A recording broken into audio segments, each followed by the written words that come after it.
Hello friends, फिर से एक नई वीडियो में आपका स्वागत है। हम लोग पिछले वीडियो में पंक्चुएशन के बारे में पढ़े थे। इस वीडियो में हम लोग उसके बारे में ही यानी एक एक करके उसके बारे में डिटेल से पढ़ेंगे और जानेंगे कि कहाँ पे हम लोग किस पंक्चुएशन का इस्तेमाल करते हैं और क्यों करते हैं, उसके बारे में हम लोग आज जानेंगे। जैसा में पंक्चुएशन में हम लोग पिछले क्लास में पढ़े थे, जो पंक्चुएशन में पहला था फुल स्टॉप, उसके बाद था comma, colon, semi colon, question mark, exclamation mark, apostrophe mark और इन्वर्टेड कॉमास, डैश, हाइफन, यानी पूर्ण विराम, अल्प विराम, विराम, अर्धविराम, प्रश्नवाचक चिन्ह, विस्मय बोधक चिन्ह, संबंध सूचक चिन्ह, उद्धरण चिन्ह और निर्देशन चिन्ह, योजक चिन्ह, ये सब के बारे में पढ़े थे। आज हम लोग इस एक एक करके इसके बारे में डिटेल से जानेंगे। तो सबसे पहला है फुल स्टॉप। फुल स्टॉप कहाँ पे इस्तेमाल करते हैं और क्यों इस्तेमाल करते हैं, इसके बारे में चर्चा करेंगे। तो चलिए शुरू करते हैं। आज क्लास 2 है पंक्चुएशन का। PUNCTUATION, ठीक है। PUNCTUATION पंक्चुएशन का मतलब क्या होता है, ये पिछले क्लास में बताए थे। इसका मतलब क्या होता है, विराम चिन्ह, यानी कि ठहरना या रुकना। तो हम लोग इस क्लास में आज जानेंगे एक एक करके। पहला जो है वो है फुल स्टॉप, यानी फुल स्टॉप को हम लोग हिंदी में क्या कहते हैं, पूर्ण विराम चिन्ह, ठीक है। पहला है फुल स्टॉप। इसको हम लोग इस तरीके से सिंबल में दिखाते हैं इंग्लिश में, और हिंदी में पूर्ण विराम कहते हैं इसको।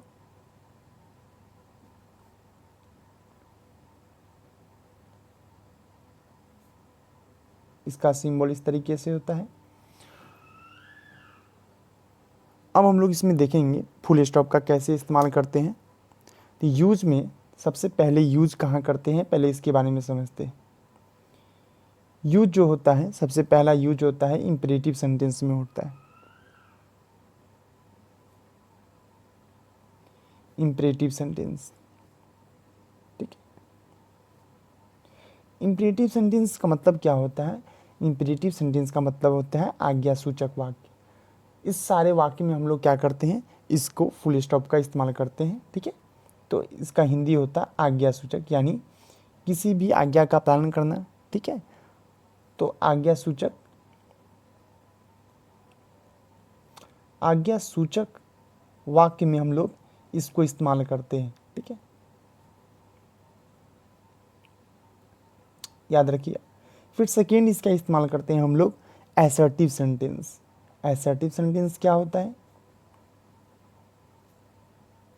असर्टिव सेंटेंस, इसको हिंदी में हम लोग बोलते हैं दृढ़ता सूचक वाक्य, ठीक है।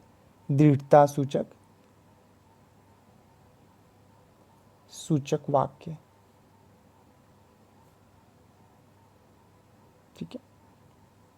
उसके बाद जैसे अब हम लोग इंपेरेटिव सेंटेंस, असर्टिव सेंटेंस में इस्तेमाल करेंगे। जब हम लोग सेंटेंस के बारे में पढ़ेंगे तो इसको और डिटेल से पढ़ेंगे। अभी फ़िलहाल इसको हम लोग समझते हैं फुल स्टॉप का कहाँ कहाँ इस्तेमाल करते हैं। तो इंपेरेटिव सेंटेंस और असर्टिव सेंटेंस में कुछ एग्जाम्पल लेते हैं। तो एक एग्जाम्पल लिए, प्लीज़, ठीक है, प्लीज़, यहाँ पे कॉमा लगा दिए, give me 1 cup of tea. ये क्या है, इंपेरेटिव सेंटेंस है, यानी आज्ञासूचक। Please give me 1 cup of tea, कृपया, ठीक है। Please give me 1 cup of tea, इसका हम लोग इस्तेमाल किए फुल स्टॉप के लिए, ठीक है। यहाँ पे जब कंप्लीट हो गया सेंटेंस तो यहाँ पे हम लोग फुल स्टॉप लगा दिए। Please give me 1 cup of tea, इसका हिंदी क्या होता है, कृपया मुझे 1 कप प्याला चाय दे। इसका मतलब क्या हुआ, कृपया मुझे 1 कप प्याला चाय दे, ठीक है। प्याला यानी कप को बोलते हैं हिंदी में प्याला, ठीक है। कप को कप ही बोलते हैं, लेकिन इसका एग्जैक्ट हिंदी मीनिंग है प्याला। तो कृपया मुझे 1 प्याला चाय दे, ठीक है। तो यहाँ पे हम लोग फुल स्टॉप का इस्तेमाल करते हैं। उसके बाद है एक और एग्जाम्पल लेते हैं। एग्जाम्पल में better, better, a clever enemy than an ignorant friend, ignorant friend। ठीक है, इसको हम लोग किस तरीके से, ठीक है, यहाँ पे हम लोग फुल स्टॉप का इस्तेमाल किए, बेटर और clever enemy than an ignorant, यानी पूरा सेंटेंस जब कंप्लीट हो जाता है उसके लास्ट में हम लोग कॉम फुल स्टॉप का इस्तेमाल करते हैं। इसका हिंदी क्या हुआ, बेटर और क्लेवर इनेमी मतलब होता है दुश्मन, इग्नोरेंट मतलब होता है लापरवाह। ठीक है, तो इसका मीनिंग क्या होता है, लापरवाह मित्र से कहीं अधिक अच्छा चतुर शत्रु है। ठीक है, लापरवाह मित्र जो होता है उससे कहीं अधिक अच्छा चतुर शत्रु है। ठीक है, चतुर यानी चालाक कोई दुश्मन है तो वो अच्छा है लापरवाह मित्र से। ठीक है, लापरवाह मित्र से बढ़िया कौन है, अच्छा चतुर शत्रु, यानी जो शत्रु तो है ही, नेमी तो है, लेकिन वो चतुर है तो वो ज़्यादा अच्छा है लापरवाह मित्र के कंपैरिजन में। ठीक है, तो इसको हम लोग यहाँ पे फुल स्टॉप में इस्तेमाल करते हैं। उसके बाद दूसरा जो सेंटेंस है, दूसरा हम लोग इसमें बात करेंगे पंचुएशन का, वो है आपका कॉमा। ठीक है, दूसरा हमें कॉमा का इस्तेमाल किए।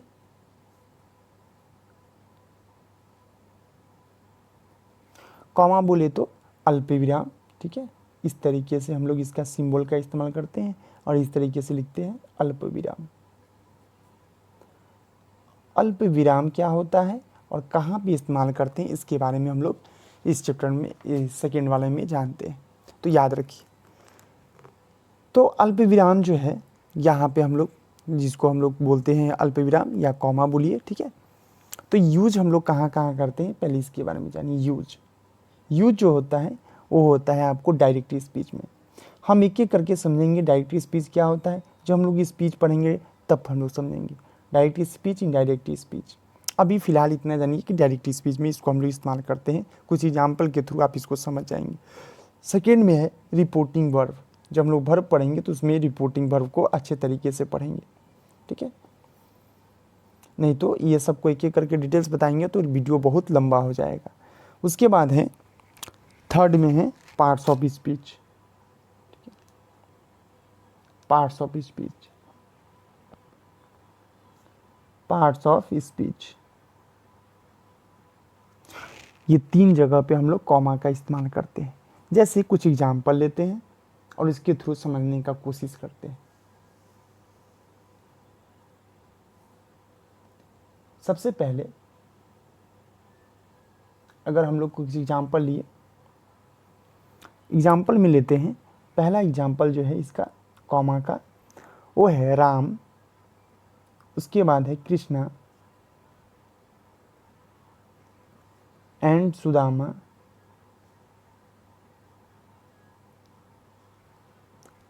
Are going to see the movie, are going to see the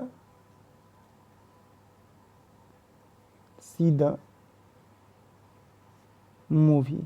ठीक है, इसका मतलब क्या हुआ, इसका मतलब हुआ राम और यहाँ कॉमा लग गया, क्योंकि तीन नेम को एक साथ नहीं लिख सकते, इसलिए यहाँ पे कॉमा को हम लोग इस्तेमाल किए। राम कृष्णा एंड सुदामा। ठीक है, राम कृष्णा व सुदामा जो है फिल्म देखने जा रहे हैं। ठीक है, राम कृष्णा और सुदामा फिल्म देखने जा रहे हैं। ठीक है, इसका हिंदी मीनिंग हुआ। अब हम लोग इसमें कॉमा को लगाएं। ठीक है, ठीक है, यहाँ कॉमा को इस्तेमाल किए। अब हम लोग एक और एग्जाम्पल लेते हैं। ठीक है, कुछ एग्जाम्पल और ले लेते हैं, उसके थ्रू समझने की कोशिश करते हैं। उसके बाद है रमेश सेज। जैसे एक सेंटेंस लिखते हैं रमेश सेज, यहाँ पे हम लोग कॉमा का इस्तेमाल किए, रमेश सेज। ठीक है, फिर ये inverted comma, I will not meet Sheela throughout my life, meet Sheela through throughout my life. सबसे पहले इसको हिंदी हम जानते हैं, हिंदी में इसको क्या बोलते हैं, ठीक है। उसके बाद फिर इसको डिटेल से समझेंगे, ठीक है। यहाँ पे बोला क्या गया, रमेश सेज, रमेश ने बोला, ठीक है, I will not meet Sheela throughout my life. Ramesh कहता है, रमेश सेज यानी रमेश कहता है मैं शीला से ज़िंदगी भर नहीं मिलूँगा, ठीक है। I will not meet Sheela throughout my life. Ramesh कहता है मैं शीला से ज़िंदगी भर नहीं मिलूँगा, ठीक है। तो यहाँ पे हम लोग कॉमा का इस्तेमाल किए, ठीक है। उसके बाद हम लोग कुछ एग्जाम्पल और लेते हैं। Yes we went there, yes we went there,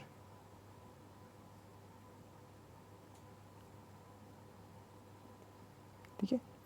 यहाँ पे कॉमा का इस्तेमाल किए यस के बाद। इसका मीनिंग क्या हो गया, yes we meet there, yes we meet there. इसका मीनिंग क्या हो गया, सॉरी वी वेंट देयर लिखा हुआ है, यस वी वेंट देयर, हाँ हम वहाँ गए थे, ठीक है। वी वेंट देयर यानी हम वहाँ गए थे, इसलिए यहाँ पे यस के बाद हम लोग क्या लगाएं, कॉमा लगाएं। उसके बाद एक और सेंटेंस लिखते हैं, नो कॉमा लगाएं यहाँ पे, we did not go there, we did not go there, ठीक है। नहीं हम वहाँ नहीं गए थे, ठीक है, हम वहाँ नहीं गए थे, हम वहाँ गए थे, यहाँ पे we did not go there, नहीं हम वहाँ नहीं गए थे, ठीक है। आई थिंक ये आपको ये कैसा लगा, आप हमें ज़रूर बताइएगा, ये फुल स्टॉप और कॉमा का इस्तेमाल करके बताएं, ठीक है। और हम इसके बारे में जो छूट गया होगा या कुछ आपको नहीं समझ में आया होगा वो आप हमें कमेंट में ज़रूर मेंशन कीजिएगा, ठीक है। तो फिर उसको हम और अच्छे से बताएंगे। और बाद बाकी इसमें कुछ कुछ जो जैसे डायरेक्ट स्पीच है, रिपोर्टिंग वर्ब है, पार्ट्स ऑफ स्पीच है, ये सब हम इसमें डिटेल से नहीं बताए हैं, या फिर इंपेरेटिव सेंटेंस है, असर्टिव सेंटेंस है, ये सब चीज़ हम अभी नहीं बताए हैं, ठीक है। इंपेरेटिव है, असर्टिव है, डायरेक्ट स्पीच है, रिपोर्टिंग वर्ब है, पार्ट्स ऑफ स्पीच है, ये जो पार्ट्स है, ये जो बताए हैं, ये सारा चीज़ आपको हम एक एक करके बताएंगे। जब सेंटेंस पढ़ाएंगे तो ये दोनों सेंटेंस बताएंगे, इंपेरेटिव और असर्टिव। जब स्पीच पढ़ाएंगे, डायरेक्ट स्पीच, इनडायरेक्ट स्पीच के बारे में बात करेंगे।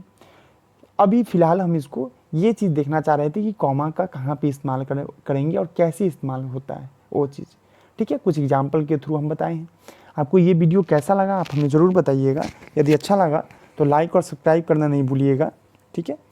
और इसके बाद फिर नेक्स्ट डे हम इसकी बहुत सारा, अभी तो 2 ही पंक्चुएशन को पढ़े हैं, फिर इसके बाद नेक्स्ट वीडियो में, नेक्स्ट क्लास में इसके आगे के पंक्चुएशन को पढ़ेंगे, ठीक है।